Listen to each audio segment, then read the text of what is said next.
ওকে, 10 নম্বর অঙ্কটা আমরা একটু দেখি। শতকরা বার্ষিক যে হারে কোনো মূলধন 6 বছরে মুনাফা মূলধনে দ্বিগুণ হয়, সেই হারে কত টাকা 4 বছরে মুনাফা মূলধনে 2050 টাকা হবে।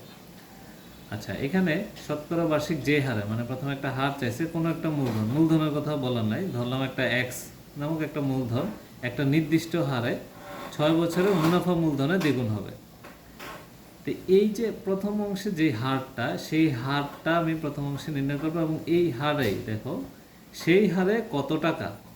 দ্বিতীয় অংশে কিন্তু ওই প্রথম অংশের হারটাকে সে ব্যবহার করতে বলছে, যে ওইখানে যে হারটা ওই সেম হারে কত টাকা, এখানে মূলধনের কথা বললাম না, এখানে মূলধনটা তারা জানতে চেয়েছে। 4 বছরে মুনাফা মূলধনে 2050 টাকা হবে। তাহলে এখানে অঙ্কের দুইটা অংশ। প্রথম অংশে আমাদেরকে এই মুনাফার হারটা বের করতে হবে এবং ওই হারটাকে ব্যবহার করে দ্বিতীয় অংশে মূলধন বের করতে হবে। এটা হচ্ছে আমাদের অঙ্কটা। তাহলে চলো আমরা অঙ্কটা শুরু করছি।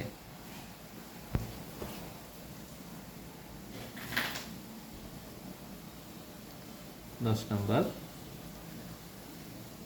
এখানে আমরা লিখি প্রথম অংশে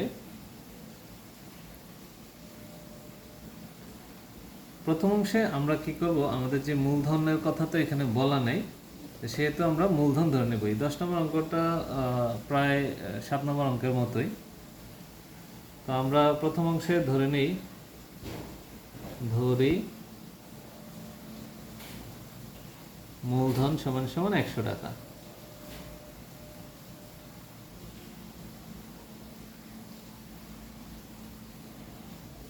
তাহলে আমাদের মূলধন যদি 100 টাকা হয়, অঙ্কের কথা হলো যে 6 বছরে মুনাফা মূলধনের দ্বিগুণ হয়। এই যে মূলধনটা আছে এটা দ্বিগুণ হয়ে যাবে মুনাফা মূলধনে। তাহলে 6 বছরে মুনাফা মূলধন তাহলে হবে 6 বছরে মুনাফা মূলধন সমান সমান 100 গুণন 2 সমান সমান 200 টাকা।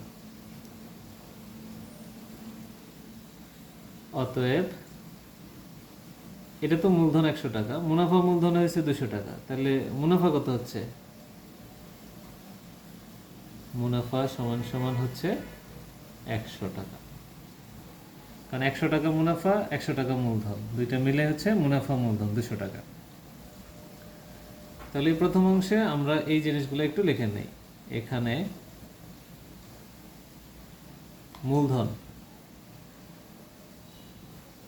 মূলধনকে প্রকাশ করে পি দ্বারা, প্রিন্সিপাল অ্যামাউন্ট, মূলধন 100 টাকা। তারপর হচ্ছে কি দেওয়া আছে, এই যে মুনাফাটা আমরা লিখে নেই। মুনাফাকে প্রকাশ করে আই দ্বারা, ইন্টারেস্ট 100 টাকা।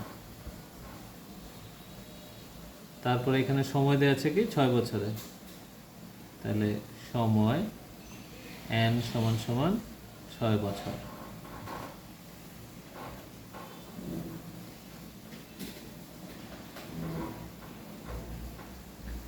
তারপরে আমাদের কি দেওয়া আছে, আচ্ছা এখানে আর কিছু দেওয়া নেই, আমাদের এই প্রথম অংশ থেকে মুনাফার হার বের করতে হবে, যে হারে কোনো মূলধন। তাহলে মুনাফার হার আমরা লিখি,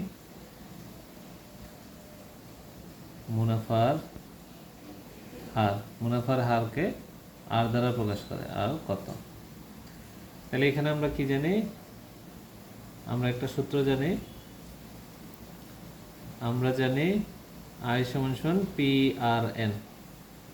এখান থেকে দেখো আমাদের আই দেওয়া আছে, পি দেওয়া আছে, এন দেওয়া আছে, আর বের করতে হবে। তাহলে আরটাকে আমরা বের করতেছি, আর পি আর এন সমান সমান আই, বা আর সমান সমান I divide by P N.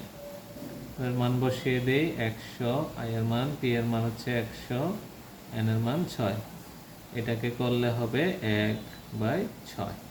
এটা হচ্ছে আমাদের আর, এটা হচ্ছে মুনাফার হারটা। এখানে আমাদের পার্সেন্টেজ দেওয়ার দরকার নেই, যেহেতু আমরা এটা আবার পরবর্তী অংশে ব্যবহার করব। আচ্ছা, এবার দ্বিতীয় অংশে আসি। দ্বিতীয় অংশে কি আছে একটু দেখো। দ্বিতীয় অংশে সেই হারে কত টাকা 4 বছরে মুনাফা মূলধনে এত টাকা হবে। তাহলে এখানে কিন্তু বছর দেওয়া আছে, তাহলে আমরা এই জিনিসগুলো আমরা দ্বিতীয় অংশে আগে লিখে নিই। দ্বিতীয় অংশে এখানে কি দেওয়া আছে, সময়। আচ্ছা, এখানে আরেকটা জিনিস দেওয়া আছে আমাদের, এই মুনাফা মূলধন। মুনাফা মূলধনকে আমরা প্রকাশ করি, আচ্ছা একটু লিখে নিই আগে, মুনাফা মূলধন। মুনাফা মূলধন এ দ্বারা প্রকাশ করি, এ সমান সমান 2050 দেওয়া আছে, এটা মুনাফা মূলধন। তারপর সময় দেওয়া আছে 4 বছর, সময় n সমান সমান 4 বছর। তারপরে এই আমরা প্রথম অংশে কিন্তু মুনাফার হার বের করছি, তাই না? তো এটা আমরা লিখে দেই, মুনাফার হার সমান সমান 1/6। আর আমাকে এইখানে দ্বিতীয় অংশে আসলে কি বের করতে বলছে, যে সেই হারে কত টাকা 4 বছরের মুনাফা মূলধন এত টাকা হবে। মানে এইখানে দ্বিতীয় অংশে আমাকে মূলধন যেটা প্রিন্সিপাল অ্যামাউন্ট ওটা বের করতে বলছে। তাহলে আমাদের মূলধন পি সমান সমান কত, এটা আমাদের বের করতে হবে। তাহলে দ্বিতীয় অংশে আমরা এখানে আমরা জানি কি জানি, আই সমান সমান এ, আমাদের যেহেতু মুনাফা মূলধন এ সমান সমান মুনাফা এবং মূলধন। মুনাফা কি আই, আর মূলধনের যোগফল, মূলধন হচ্ছে পি।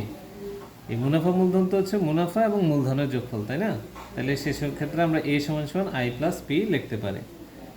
আবার আই সমান সমান কি জানি, পি আর এন, আর পি এর জায়গায় পি থাকলো, এখানে লিখে বা এ সমান সমান এটা, বা এ সমান সমান এখান থেকে যদি পি কমন নেই তাহলে আর এন প্লাস 1 এটা থাকলো। এখন এখান থেকে আমাকে কিন্তু মূলধন বের করতে বলছে, তাহলে পিটাকে রেখে এই পুরো অংশটাকে আমি নিয়ে আসবো। এটা যদি বাম পাশে আসে তাহলে এর নিচে চলে আসবে, এবং এই বাম পাশের এই পুরো অংশটাকে আমরা ডান পাশে লিখি। আচ্ছা, আরেকটা লাইন আমি লিখে দিই, তাহলে হবে পি আর এন প্লাস 1 সমান সমান এ। এটাকে তোমরা চাইলে এক লাইনে লিখে ফেলতে পারো, পি সমান সমান a divide by r n plus 1। এই জিনিসটাকে সরাসরি লেখা যায়, পি সমান সমান এটা। আচ্ছা, এবার এ এর মান বসাই 2050, আর এন এর মান বসাই, আর এর মান হচ্ছে 1/6 গুণন এন এর মান হচ্ছে 4 যোগ 1। আচ্ছা, এটা যখন ক্যালকুলেটরে করবো প্রথমে ভাগ করবা, ভাগ করার পরে এটাকে গুণ করে নিবা, গুণ করার পরে টোটালটার সাথে 1 যোগ দিবা। অনেকে কিন্তু সবগুলো একসাথে লিখে ফেলো ক্যালকুলেটরে, পরে ভুল আসে। এভাবে না, ভেঙে ভেঙে করবা, সব একসাথে লেখার প্রয়োজন নাই।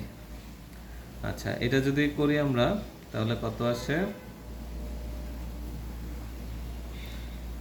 নিচের এটা করলে আমাদের আসে হচ্ছে 2050, আর এখানে আসে 1.667 এটা আসে।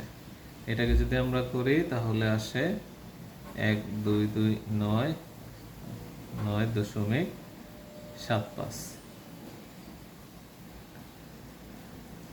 তাহলে আমাদের এই মূলধনে এটা পাইছে। এটা চাইলে আমরা প্রায় লিখতে পারি, না লিখলেও অসুবিধা নেই, কারণ ভগ্নাংশ তো, ভগ্নাংশের ক্ষেত্রে দশমিকের পরে কিছু সংখ্যা এদিক সেদিক হতে পারে। তাহলে অতএব আমরা লিখব মূলধন 1229.75, প্রায় লিখে দেব, প্রায়। এটাই হচ্ছে আমাদের অ্যান্সার।